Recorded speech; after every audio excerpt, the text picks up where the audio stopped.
Nous sommes rendus les uns et les autres, mesdames et messieurs les députés, à un moment de vérité et un moment de responsabilité. Bonjour à tous, bienvenue dans ce nouveau numéro des grands débats. Pendant une heure, nous allons revivre l'un des temps forts de l'Assemblée en cette fin d'année, l'examen du projet de loi de financement de la sécurité sociale pour 2025, le texte qui a valu au gouvernement Barnier de chuter sur un vote de motion de censure le 4 décembre dernier. Mais avant cet épilogue, l'histoire de cette loi est d'abord celle d'une urgence préparée en 2 semaines seulement, tout comme le reste du budget. Le texte répond au même objectif et aux mêmes contraintes, faire des économies pour parvenir à l'objectif de 5% de déficit fixé par le gouvernement. Bien sûr, nous avons des objectifs aussi d'économie, des objectifs d'évolution de certaines prises en charge. Dans un texte de responsabilisation, certaines régulations vont devoir être réalisées. Pour faire ces économies, la loi prévoit notamment dans sa version initiale un décalage de 6 mois de la revalorisation des retraites, une baisse des exonérations de charges patronales, enfin une hausse des coûts de consultation chez les médecins.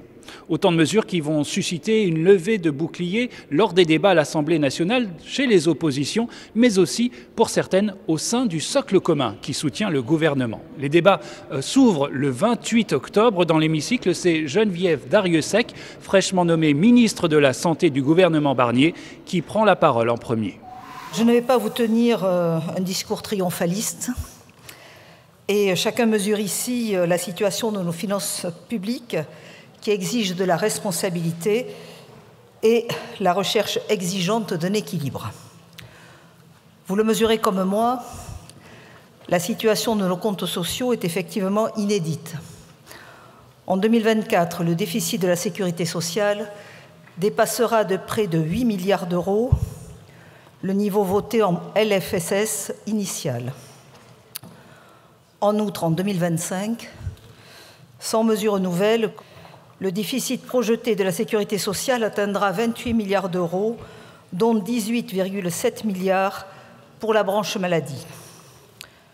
Chacun en conviendra, ce n'est pas soutenable et nous devons agir collectivement pour remédier à cette situation.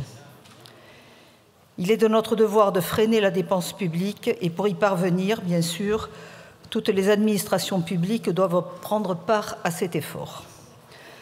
Ce projet de loi de financement de la sécurité sociale pour 2025 constitue à ce titre une étape importante dans le retour progressif à l'équilibre de nos comptes sociaux. La ministre défend donc la nécessité de faire des économies. Cela va passer par des efforts sur les recettes, mais aussi sur les dépenses. Ce budget est un budget de responsabilité. Nous sommes face à des contraintes budgétaires et nous devons impérativement en tenir compte. C'est un budget qui doit se traduire par une accentuation de la pertinence et de l'efficience des dépenses, mais aussi amener l'ensemble des acteurs à faire preuve de responsabilité face à la croissance de nos dépenses de santé.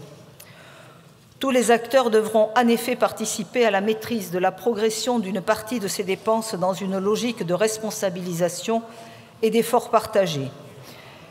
Ces mesures d'efficience et de pertinence portent notamment sur la co-construction d'accords tarifaires entre l'assurance maladie et les professionnels de santé dans le domaine de l'imagerie et de la biologie, l'élaboration de l'efficience des transports des patients, l'élargissement du dispositif d'accompagnement des prescripteurs créé dans le précédent PLFSS afin de s'assurer de la pertinence des prescriptions et la simplification du mode de calcul de la clause de sauvegarde pour le secteur des médicaments. Et en plus, nous avons des économies à réaliser de l'ordre de 5 milliards d'euros en 2025 par rapport à la progression tendancielle des dépenses. Et des cibles d'économies ont été identifiées pour concrétiser la nécessité d'un effort partagé. Nous sommes bien dans une logique de partage des efforts et d'équité. Chacun devra prendre sa part. Un quantum d'efforts a été fixé. Il convient à présent de poursuivre le dialogue avec vous, parlementaires, et avec tous les acteurs, pour en définir les modalités concrètes de mise en œuvre et ainsi atteindre la cible d'économie fixée. Sont ainsi envisagées des mesures de transfert vers les complémentaires santé à hauteur de 1,1 milliard d'euros et vers les entreprises avec la baisse du plafond de prise en charge des indemnités journalières financées par l'assurance maladie, mesure portée par ma collègue Astrid Panosyan-Bouvet. Nous envisageons aussi des baisses de prix des produits de santé pour 1,2 milliard d'euros ou encore des mesures d'efficience à l'hôpital pour 0,6 milliard d'euros et en ville pour 600 millions d'euros également. Là encore, nos objectifs d'économie devront être atteints, mais je souhaite laisser la place à la concertation et au débat parlementaire. Il est impératif d'assurer la soutenabilité de notre système de soins sur le long terme en travaillant à une plus grande maîtrise des dépenses, ainsi que de construire avec les représentants du système de santé les mesures d'efficience et de régulation. Alors, Mesdames, Messieurs les députés, aujourd'hui s'ouvre un moment essentiel de dialogue et de débat parlementaire pour la santé et l'accès aux soins des Français. Nous devons trouver le bon équilibre et j'ai bien conscience que ce n'est pas simple. Après la défense du texte par le gouvernement, place à ses opposants. Le groupe socialiste va défendre une motion de rejet de la loi. Je me présente, à vrai dire, devant vous avec un mélange d'abattement et de colère au moment d'aborder cette motion. De l'abattement et de la colère sur la forme et sur le fond. Sur la forme, des conditions d'élaboration hallucinantes, mais vous n'êtes pas maître du calendrier, pas la moindre concertation, et j'y reviendrai, y compris probablement même au sein du gouvernement, et absolument pas avec les parlementaires, et une vision surtout affreusement comptable du budget de la sécurité sociale, oubliant que ce budget, il doit partir d'abord des besoins, plutôt que de votre trajectoire de maîtrise des finances publiques. Et c'est la raison pour laquelle, pour ne pas vous laisser le confort, en réalité, à la fin, de décider de ce qui figurera dans ce PLFSS à travers un inévitable 49.3, pour éviter cette impasse-là, nous vous proposons à cet instant, d'une certaine manière, une autre méthode, celle que nous souhaitons voir présider à nos débats, je le dis tout de suite, dans les jours qui viennent. Nous, socialistes, nous sommes attachés au parlementarisme de fait auquel nous sommes immanquablement confrontés aujourd'hui. Et nous cherchons, à chaque fois que c'est possible, des avancées pour l'ensemble des Français. C'est ce que nous voudrons faire, y compris à l'occasion de ce PLFSS. C'est la raison pour laquelle, avec la gauche et les écologistes, nous vous proposons depuis des semaines, dans le débat la semaine dernière, des voies d'amélioration de ce projet de loi de financement de la sécurité sociale. Pour cela, il faut que vous acceptiez chacun de vous dépouiller de vos certitudes et que chacun s'y emploie. Personne ne peut avoir raison tout seul dans le contexte dans lequel nous vivons. Mettez-vous ça dans la tête. Personne ne peut avoir raison tout seul et certainement pas à coup de 49.3.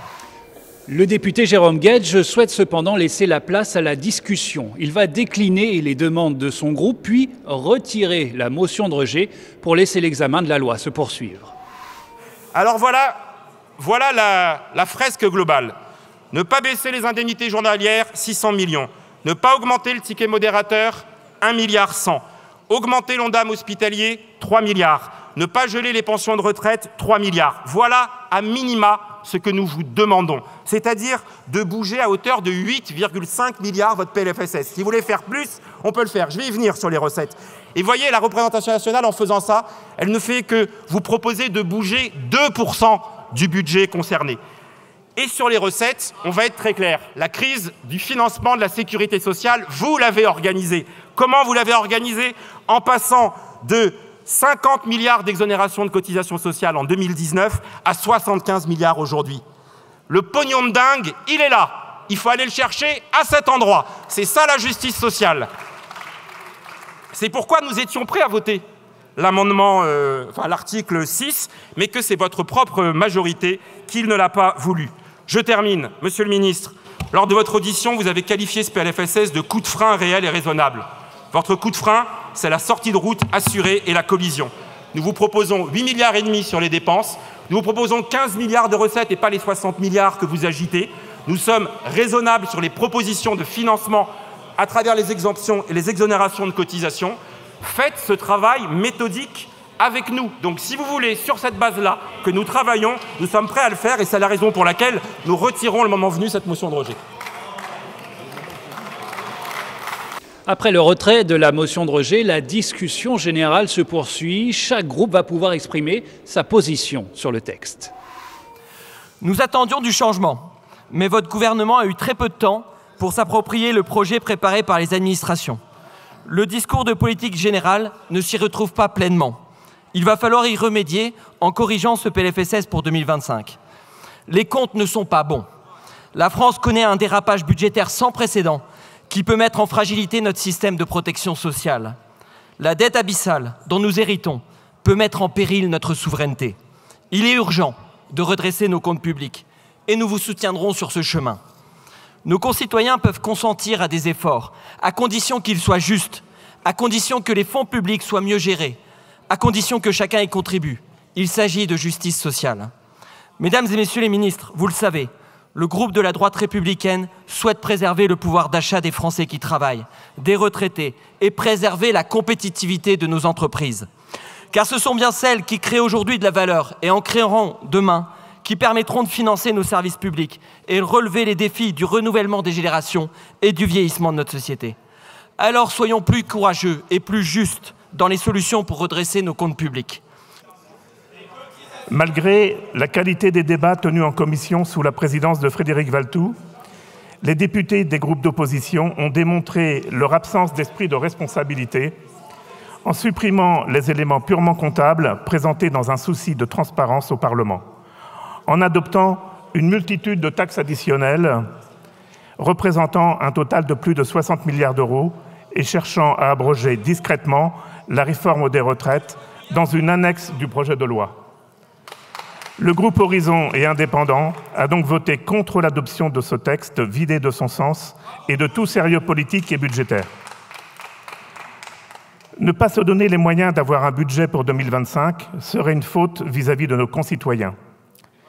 Il est essentiel que ce texte revienne à un cadre réaliste pour que nous puissions l'approuver. La situation très préoccupante des comptes publics nous oblige à analyser ce projet de loi avec mesure et responsabilité. C'est l'exigence que les députés Liot s'imposent. Pour notre groupe, l'opposition au gouvernement est un fait, mais elle n'est ni un projet, ni une posture. Nous n'existons pas par opposition, mais parce que nous proposons. Mais faire preuve de responsabilité ne veut pas dire seulement couper les dépenses. Il s'agit bien sûr de viser l'équilibre des comptes sociaux pour ne pas léguer encore plus de dettes à nos enfants, ils en ont déjà bien assez.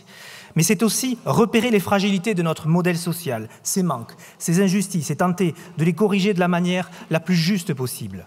Pour nous, ce budget n'est pas à la hauteur des attentes et ne traduit pas une politique ambitieuse pour notre modèle de protection sociale.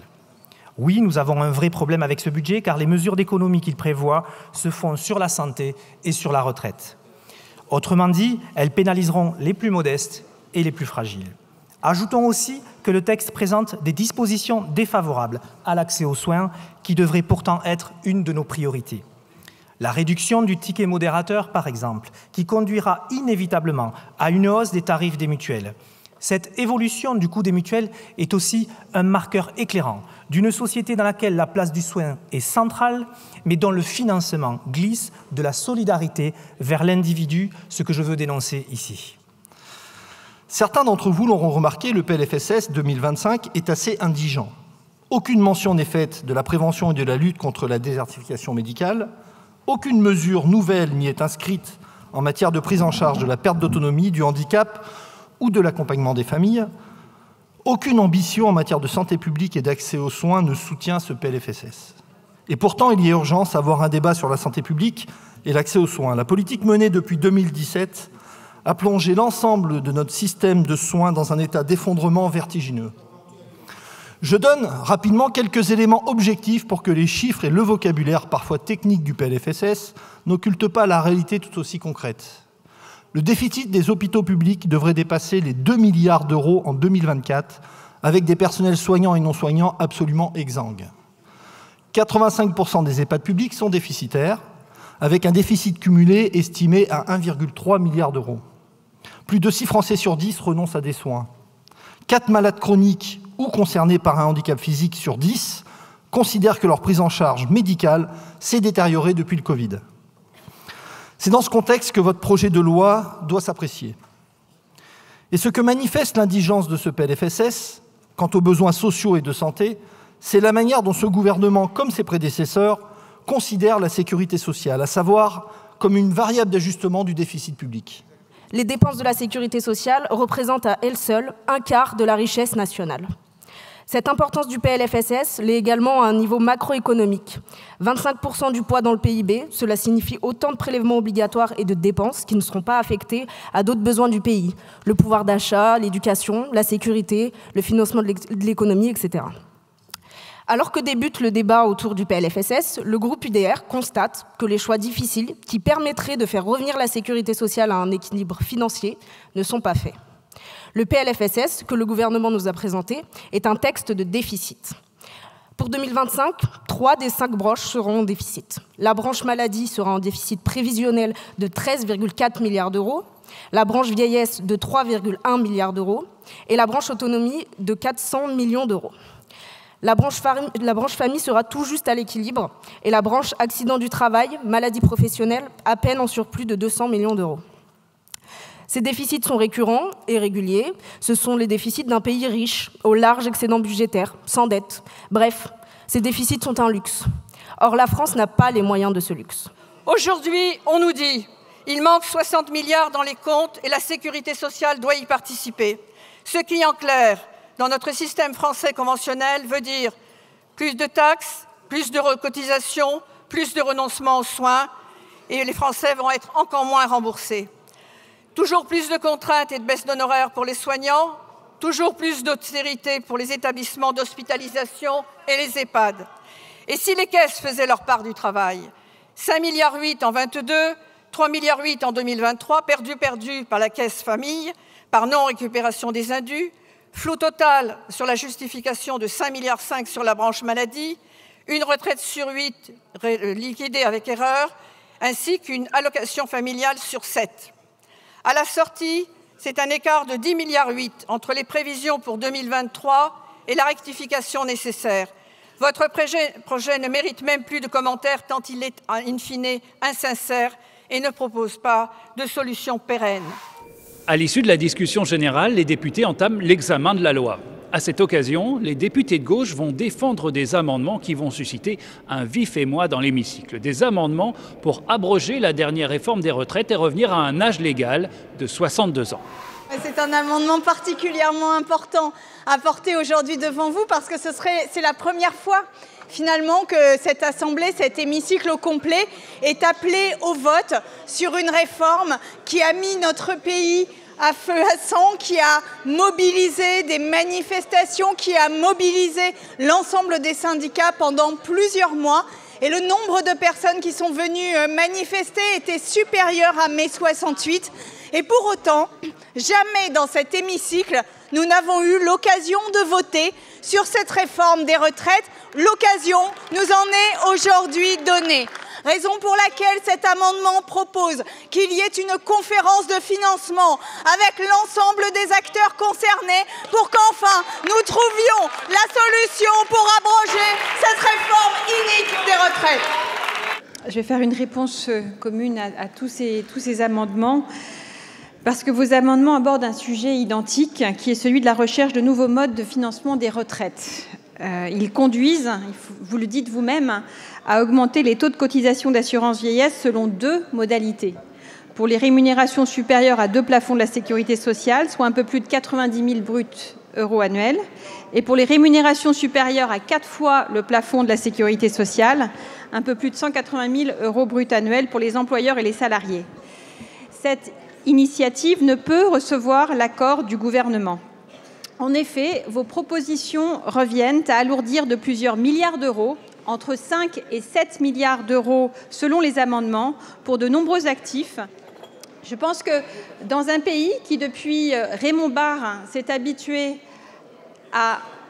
aux pré-retraites et à sortir les seniors du marché du travail où ils se sentent de trop, travailler 2 ans de plus, ça a pu apparaître comme anxiogène. Dans un pays où, il faut le dire, et je regrette que vous ne l'ayez pas dit d'ailleurs dans vos questions, il y a un tiers aujourd'hui des ouvriers non qualifiés dans BTP, en manutention, qui partent en inaptitude professionnelle avant 51 et 59 ans. Leur demander de travailler 2 ans de plus, ça peut apparaître comme anxiogène. Et c'est précisément pour cela que le Premier ministre a souhaité, dans le cadre des équilibres existants, ouvrir de nouvelles discussions sur les retraites progressives, l'usure professionnelle et la question des femmes et des petites retraites des femmes. On a un problème de méthode avec ces amendements. Vous voulez commencer par augmenter les cotisations. Finalement, c'est une forme de réforme des retraites par amendement, sans étude d'impact. C'est tout l'inverse de la méthode proposée par le Premier ministre, qui propose de commencer par une concertation. Vous faites la concertation après avoir augmenté les cotisations. Le Premier ministre s'est dit ouvert à des aménagements raisonnables et justes, en concertation avec les partenaires sociaux. Ça devrait plutôt vous séduire. Je crois que le moment que nous vivons est particulièrement important et à bien des égards historique. Nous pouvons dans quelques instants tourner la page, celle d'une faute sociale et démocratique d'Emmanuel Macron et Elisabeth Borne, qui vous a conduit à la marginalisation dans les urnes. Faute sociale d'abord parce que vous avez, par le passage en force, volé aux Français 2 ans de vie, 2 ans de santé, 2 ans de loisirs, 2 ans de bonheur, 2 ans de repos. Faute démocratique enfin, parce que vous n'avez recueilli sur ce texte qui modifie durablement la vie de nos compatriotes et notre modèle social reçu aucun des consentements communément admis dans une démocratie. Nous pouvons dans quelques instants réparer cette faute, redonner confiance à nos concitoyens dans l'Assemblée nationale et dans nos institutions, dans la démocratie et donner du sens au vote du 7 juillet que vous avez bafoué mais qui disait clairement la volonté des Français de tourner la page avec votre réforme des retraites.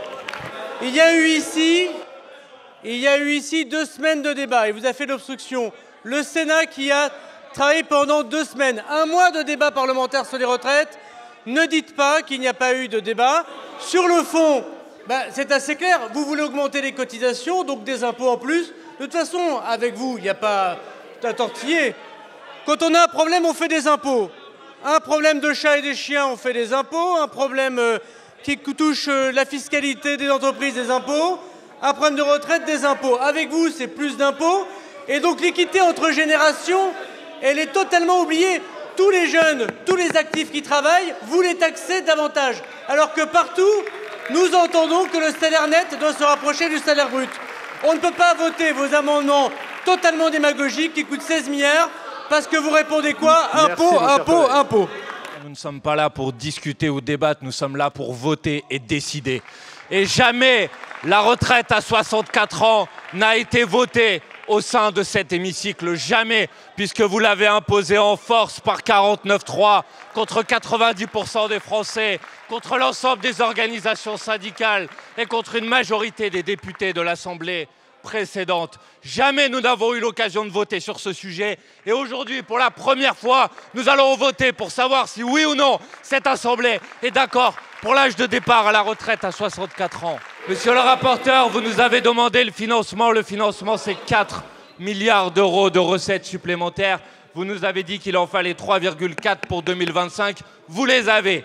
Ensuite, vous nous avez dit qu'il fallait 14 milliards d'euros pour 2030. C'est les chiffres que vous nous avons donnés. Alors voici quelques pistes de financement. Soumettre à cotisation les primes Macron, l'intéressement et la participation, 3 milliards d'euros. Agir de manière contraignante pour l'égalité salariale entre les femmes et les hommes, 11 milliards d'euros. Monsieur le ministre, vous avez vos 15 milliards. Chers collègues du NFP, un peu de sérieux. Est-ce que vous allez arrêter ce cirque que vous menez depuis 1 semaine où vous mentez délibérément, les yeux dans les yeux, face aux Français, en expliquant que l'on pourrait abroger la réforme des retraites par cet amendement? C'est un mensonge. Ça a été avoué directement la semaine passée par le président Coquerel. Il est de chez vous. Voilà ce qu'il a dit. Il a dit un amendement au PLFSS ne peut abroger la réforme des retraites puisqu'il passe sous les fourches codines de l'article 40. Arrêtez de mentir aux Français. Cet amendement, chers collègues, il ne vise qu'à augmenter encore une fois les cotisations. Il ne vise encore une fois qu'à mettre en place votre dinguerie fiscale, chers collègues. Et hier soir, chers collègues, j'ai compris pourquoi vous menez cet esbrouf, pourquoi vous mentiez autant aux Français. Et je l'ai vu directement en regardant en face, en regardant M. Hollande, M. Rousseau. Vous êtes responsable, le NFP, de cette situation. Vous êtes responsable de la situation et des 43 annuités. Vous êtes responsable de la réforme Touraine. Vous êtes responsable de la casse sociale. Voilà la situation. Vous devriez avoir honte d'avoir en votre sein ceux qui ont mené cette casse sociale. Vous avez parfaitement le droit de demander ce qui a été ma responsabilité comme président de la République sur la question des retraites. Vous avez parfaitement le droit de contester la réforme qui a été votée à l'époque, en 2013, ce qu'on appelle la loi Touraine. Vous avez parfaitement le droit de penser que cette réforme ne correspondait pas à ces principes qui peuvent aujourd'hui guider certains ou à des positions. Je vais donc rappeler ce qu'était la loi qui a été votée sous mon autorité. La loi Touraine, en effet, permettait d'abord, pour les carrières longues, celles qui avaient travaillé plus de 40 ans et qui avaient cotisé 42 ans, de pouvoir partir à la retraite à 60 ans.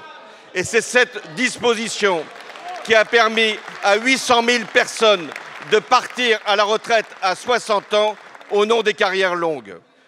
Et c'est cette disposition qui disparaît avec la loi qui a été votée, eh oui, il y a maintenant 2 ans. La loi Touraine permettait aussi d'introduire pour la première fois les critères de pénibilité, lesquels critères de pénibilité ont été supprimés par la loi qui a été adoptée par le 49.3. La loi Touraine permettait d'allonger la durée de cotisation, c'est vrai, mais maintenait l'âge de départ à la retraite à 62 ans. Et si la loi qui a été adoptée par le 49.3 est abrogée, ça sera la loi Touraine qui s'appliquera. Je voudrais revenir, chers collègues, sur l'intervention du président Hollande. Chers collègues, ce qui nous interpelle aujourd'hui, c'est quoi? C'est la cohérence entre les positions que vous défendez aujourd'hui et vos actions d'hier. Monsieur Hollande, quand vous étiez président de la République, vous avez massacré les retraités. Vous avez reporté la revalorisation des retraites. Vous avez créé des contributions additionnelles. Vous avez fiscalisé la majoration pour les familles nombreuses. Et vous venez aujourd'hui, avec vos collègues du Nouveau Front Populaire, faire de grandes déclarations en soutien des retraités. Mais tout ceci n'est qu'hypocrisie, parce que tout le monde mesure très bien l'écart colossal qu'il y a entre les positions que vous défendez quand vous êtes dans l'opposition et la réalité de ce que vous faites quand vous êtes aujourd'hui, quand vous étiez jadis au pouvoir. Pardon de vous le dire, mais ça pose un problème sur la sincérité de vos positions. Vous ne pouvez pas avoir été une gauche qui aujourd'hui feignait de défendre les retraités et une gauche qui, hier, les avait massacrés. Nous avons une constance, nous, au niveau des positions de la droite républicaine. Il faut faire des réformes pour pouvoir protéger le pouvoir d'achat des retraités. Votant 416, exprimé 414, majorité 208, pour 182, contre 232. L'Assemblée nationale n'a pas adopté. Après cette bataille sur les retraites qui a opposé la gauche au bloc central, c'est ce bloc central lui-même qui va mener la fronde contre le gouvernement sur un sujet sur lequel il est opposé à celui-ci, la suppression de certains allègements de charges pour les entreprises. Nous y voilà. Cet article 6 qui fait couler tant d'encre est dans une situation, disons-le tout de suite, baroque.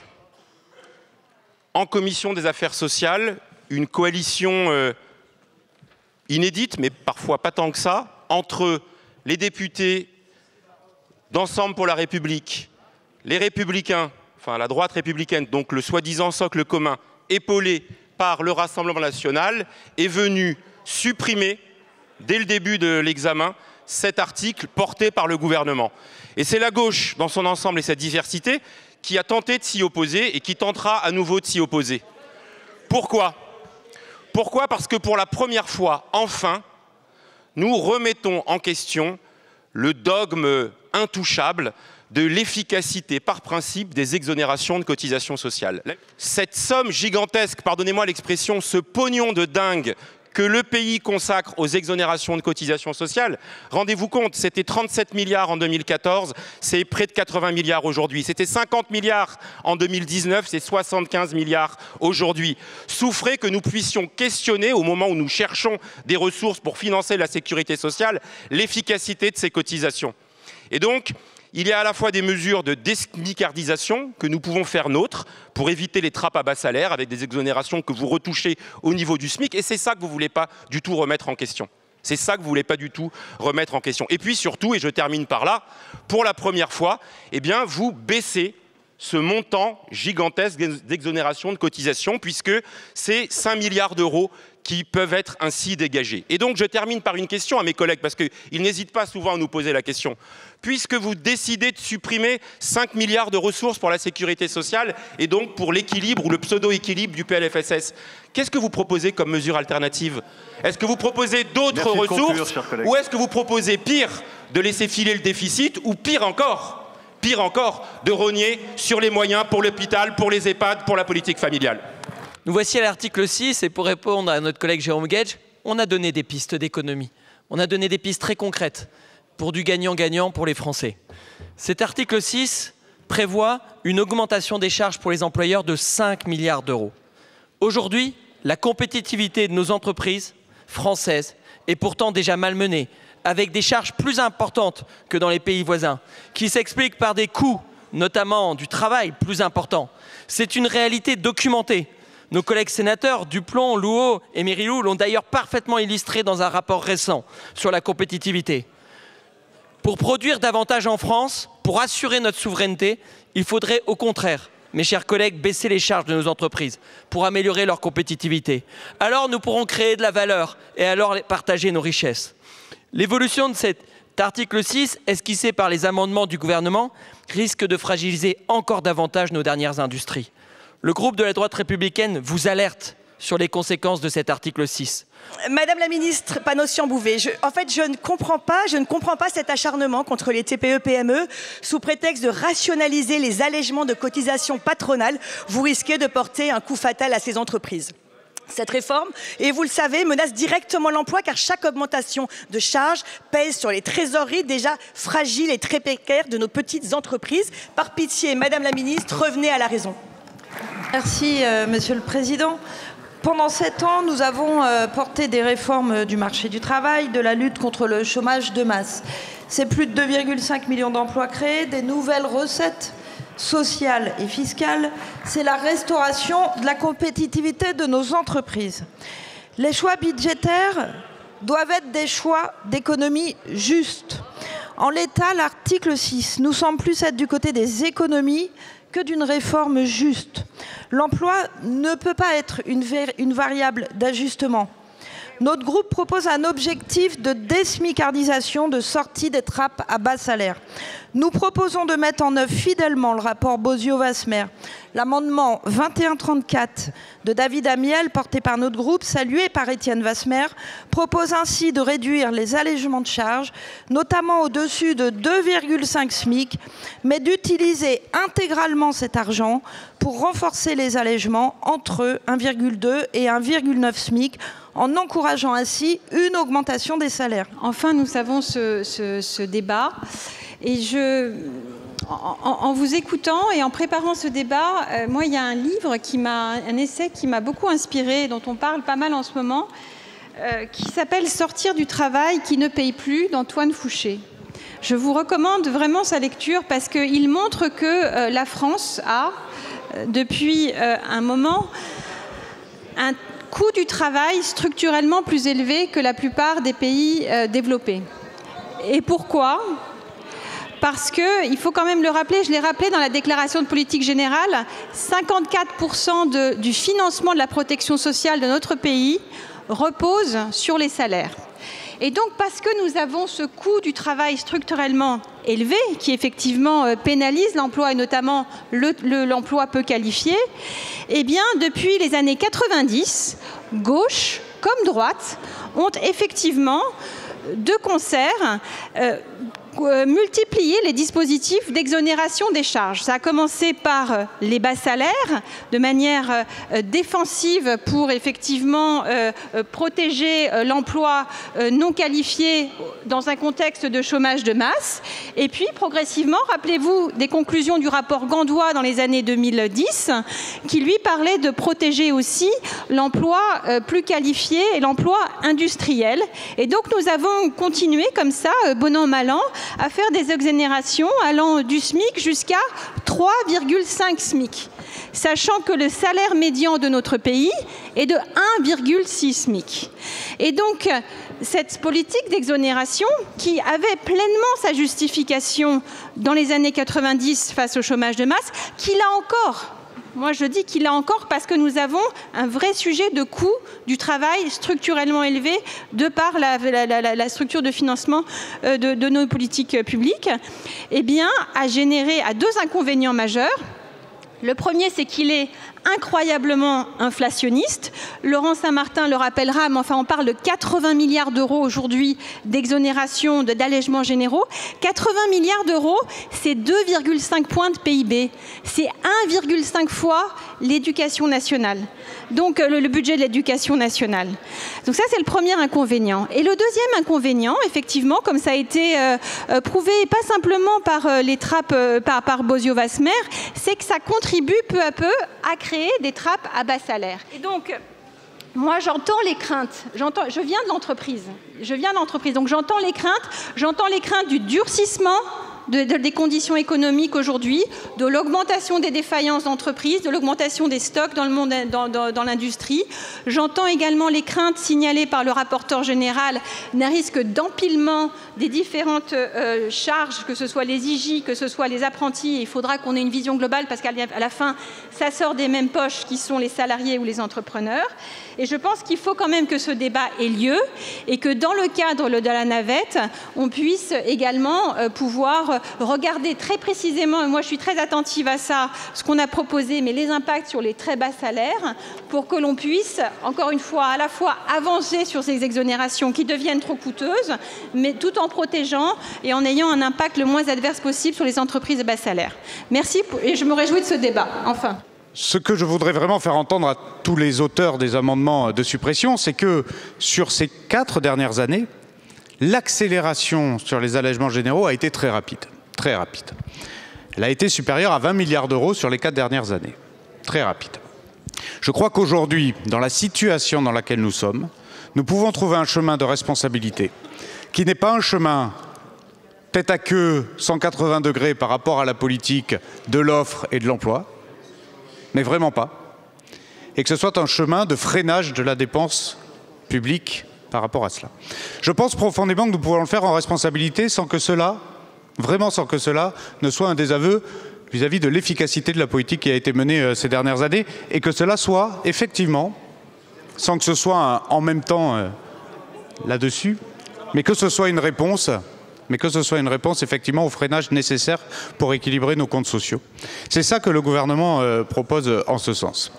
Cet article sur la baisse des exonérations sur les cotisations sociales pose un triple problème. Le premier, eh bien, évidemment, c'est qu'il pèse sur le coût du travail. Et les artisans, les PME dans le Gers, comme partout, ce qu'elles regardent, c'est ce que va leur coûter une embauche, ce que va leur coûter un emploi. Elle pose aussi un problème sur la rentabilité des entreprises, donc sur leurs investissements. Et enfin, un problème, c'est un signal négatif très important que nous envoyons au monde économique. Les conclusions du rapport Bozio-Wasmer nous vont très bien, et c'est elles qu'il faut appliquer pour lutter contre les trappes à bas salaire.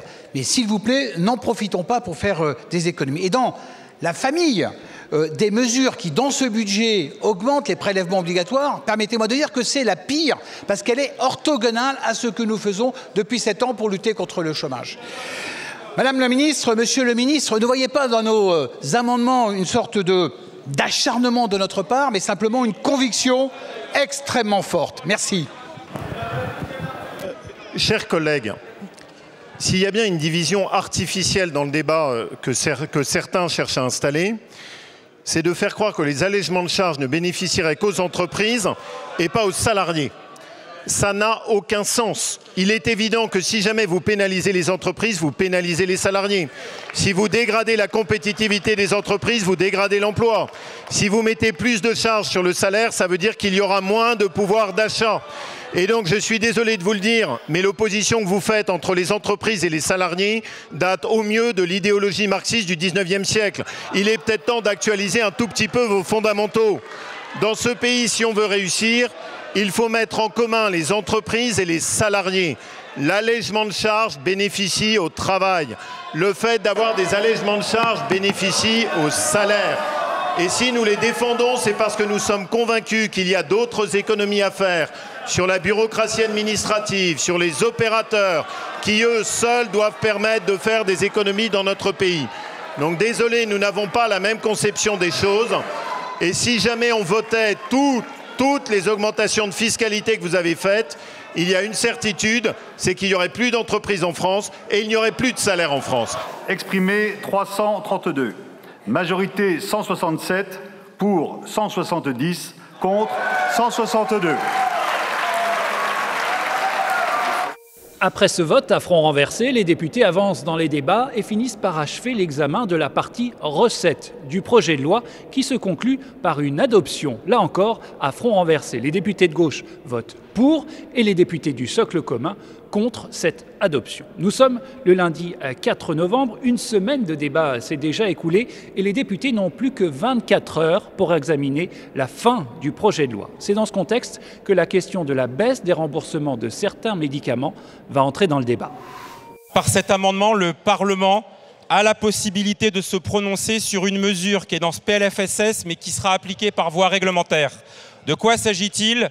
De l'augmentation du ticket modérateur, en l'occurrence de la baisse des remboursements de la consultation chez les médecins généralistes et chez les sages-femmes.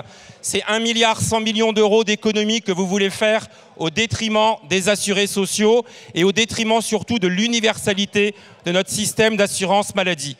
C'est la raison pour laquelle cet amendement permet d'inscrire dans le Code de la sécurité sociale que le cumul de la participation forfaitaire, c'est-à-dire les 1 euro doublés désormais, et du ticket de modérateur, ne peut représenter plus de 30% des frais d'une consultation de médecine générale. C'est le seul moyen que nous avons trouvé pour nous opposer au décret que vous voulez prendre dans quelques semaines ou quelques mois pour faire passer le niveau de remboursement de la consultation chez les médecins de 70% à 60%.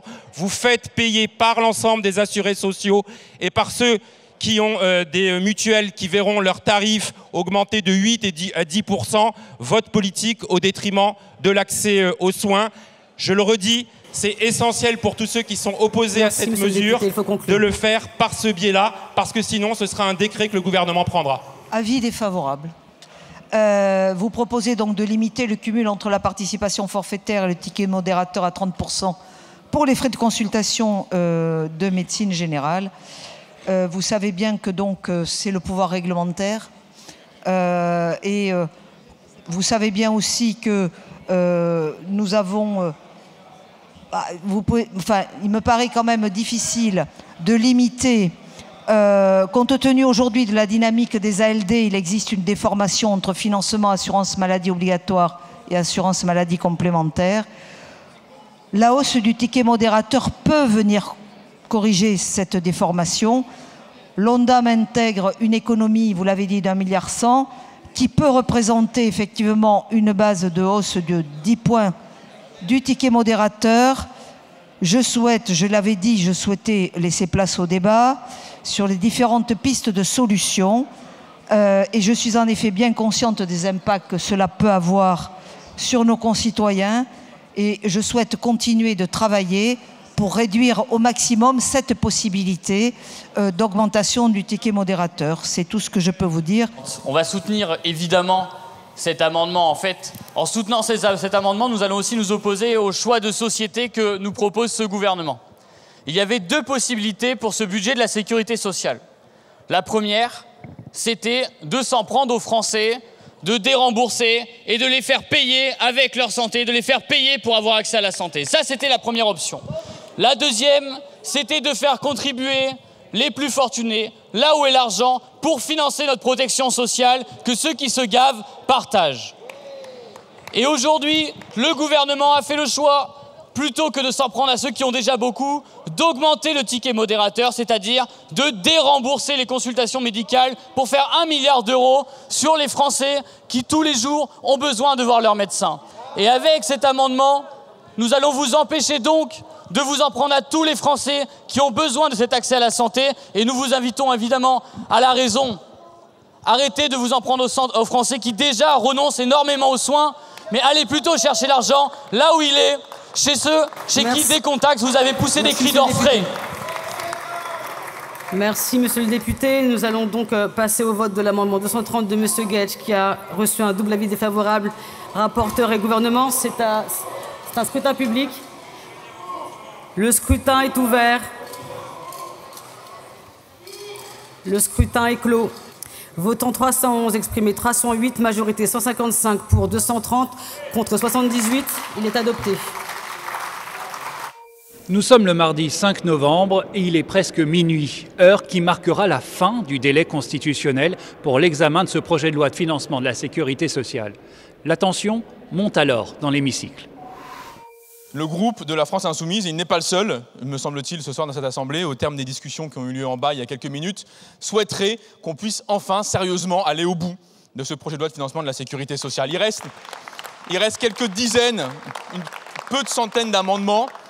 On peut les finir, si on travaille tous sérieusement. Nous, notre groupe, la France Insoumise, les autres groupes de la gauche, ce soir, ont retiré presque tous les amendements. On a fait tout ce qui était nécessaire pour aller au bout de ce travail. Eh bien, l'article 50, alinéa 5, permet à un président de groupe de demander une prolongée. Au titre de cet article, eh bien, les parlementaires sont consultés sans débat. Donc vous commencez à débattre, mais débattez chez vous. Pour l'instant, ce n'est pas ça le sujet.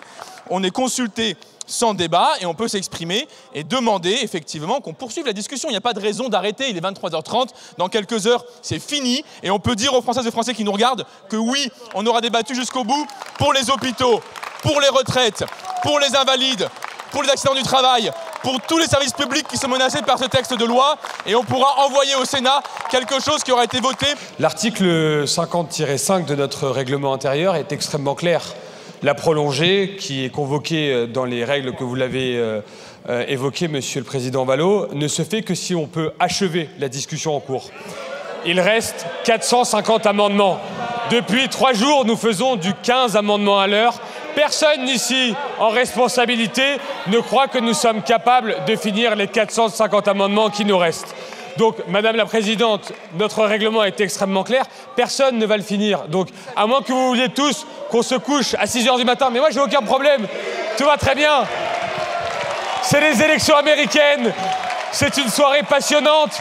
Et si vous avez besoin de quelqu'un pour défendre chacun des amendements de ce PLFSS, je serai là, mais on ne le finira pas. Et donc, votre charabia et vos gesticulations pour essayer de bordéliser cette Assemblée une fois de plus, ça n'impressionne personne. Encore une fois, Madame la Présidente, l'article 50-5 est très clair. Ce n'est absolument pas crédible. Soyons raisonnables, collègues, on n'a pas fait une prolongée depuis 2 ans et demi. C'est pas pour commencer maintenant. Chers collègues, nous avons la chance, contrairement aux 2 années précédentes, de pouvoir potentiellement examiner le texte, le PLFSS, jusqu'au bout sans qu'il y ait eu, pour le moment, de 49.3. Donc nous, on est ravis que la représentation nationale puisse débattre, on est prêt à aller au bout naturellement. Chers collègues du bloc central, il reste 430 amendements, on ne peut pas finir. Mais attendez, il suffit de les retirer. Pour la plupart, retirez-les. Depuis plusieurs jours, vous ralentissez volontairement, et vous le savez, volontairement les débats pour ne pas aller au bout. Nous, on veut aller au bout. Sur ces demandes de session prolongée, en fait, vous vous basez évidemment sur le règlement de notre Assemblée. C'est un règlement, il y a une hiérarchie des normes, mais la Constitution est au-dessus, donc le gouvernement, je pense, va s'exprimer de ce point de vue-là.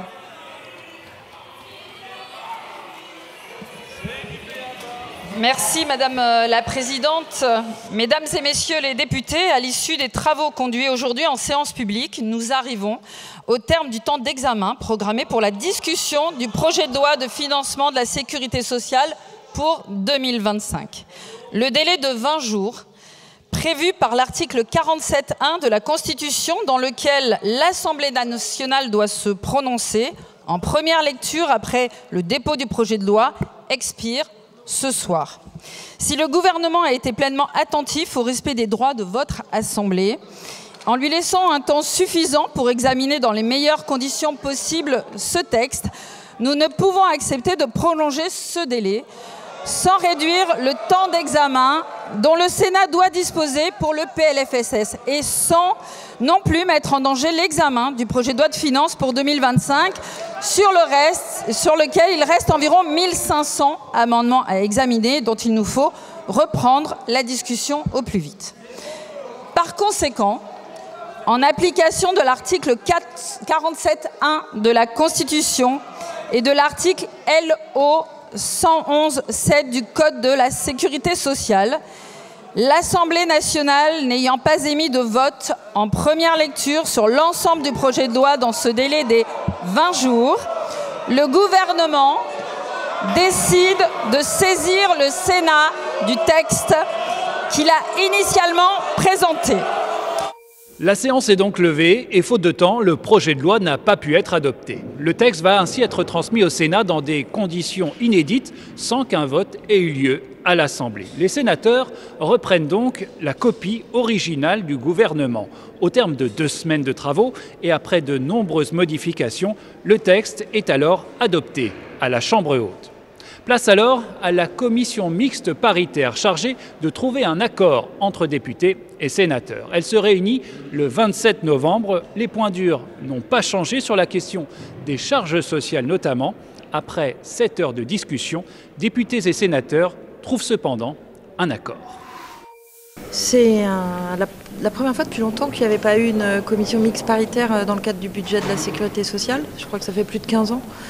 Donc c'est un exercice voilà, qui dure, puisque je crois qu'on est resté un peu plus de 7 heures à travailler sur un budget qui nous semble équilibré, de responsabilité. En tout cas, notre groupe Ensemble pour la République a confirmé ce qu'on avait dit, c'est-à-dire voter pour la responsabilité et donc pour cette CMP. Il y a eu des discussions sur beaucoup d'articles. Des articles, vous l'imaginez, sur l'article 6, sur lequel notre groupe avait dit qu'on voterait contre ce qu'on a fait, mais qui est passé contre notre avis sur l'augmentation du coût du travail, avec malgré tout une diminution de l'augmentation de la baisse des exonérations, je veux dire dans le bon sens. Donc, voilà. 1,6 milliard au lieu de 4 milliards au lieu de 3 milliards. 3 milliards à la sortie du Sénat. Je crois que depuis 2010, il n'y avait pas eu de commission mixte paritaire conclusive sur le budget de la sécurité sociale entre le Sénat et entre l'Assemblée nationale. Donc le Parlement joue son rôle d'essayer de trouver un compromis dans une situation qui est complexe avec un niveau de déficit important au niveau du pays.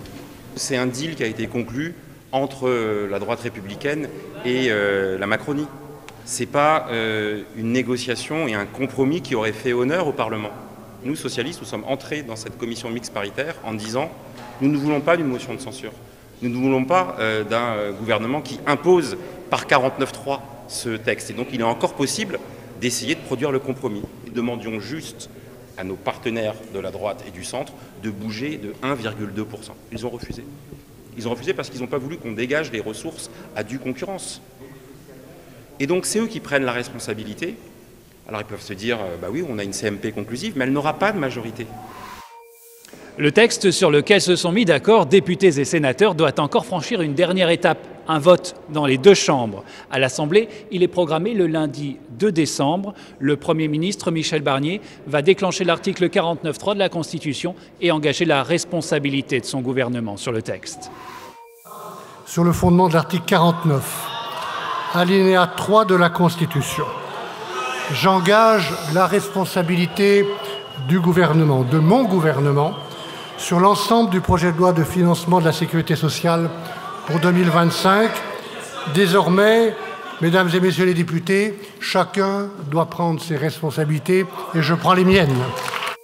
2 motions de censure sont immédiatement déposées, la première par la France Insoumise et la seconde par le Rassemblement national. Le vote est prévu le mercredi 4 décembre. Si les motions sont repoussées, la loi sera adoptée. Si elles sont adoptées, en revanche, le gouvernement devra démissionner. Le Premier ministre a donc décidé d'engager la responsabilité du gouvernement au titre de l'article 49.3 de la Constitution, faisant ainsi un énième passage en force sur le budget le plus cruel et le plus violent de la sécurité sociale jamais présenté au peuple français. Évidemment, face à cet énième déni de démocratie, nous censurerons ce gouvernement. Nous souhaitons voter cette motion de censure, nous déposons donc une motion de censure et nous allons la voter parce que les Français en ont soupé. Voilà, ils en ont soupé d'être étrillés, ils en ont soupé d'être maltraités. Peut-être certains pensaient qu'avec Michel Barnier, les choses changeraient. Eh bien, c'est encore pire que ça ne l'était. Le Premier ministre Michel Barnier tente alors une concession de dernière minute en abandonnant la baisse de remboursement des médicaments, une demande notamment du Rassemblement national. Mais cela ne suffira pas. Marine Le Pen et son groupe demandent aussi un abandon des mesures d'économie sur les retraites. Ce qui est surprenant dans cette affaire, c'est la surprise d'un Premier ministre qui sait mieux que nous que c'est dans ses rangs que l'intransigeance, le sectarisme et le dogmatisme lui ont interdit la moindre concession, ce qui aurait évité ce dénouement. Le mercredi 4 décembre, la motion de censure de la France insoumise est ainsi adoptée, avec les voix du nouveau Front populaire et du Rassemblement national. La loi de financement de la sécurité sociale est ainsi repoussée et le gouvernement Barnier tombe. Un événement historique, puisque c'est seulement la seconde fois sous la Ve République que l'Assemblée renverse un gouvernement. C'est la fin de ce numéro des Grands Débats. Bonne suite de programmes sur LCP.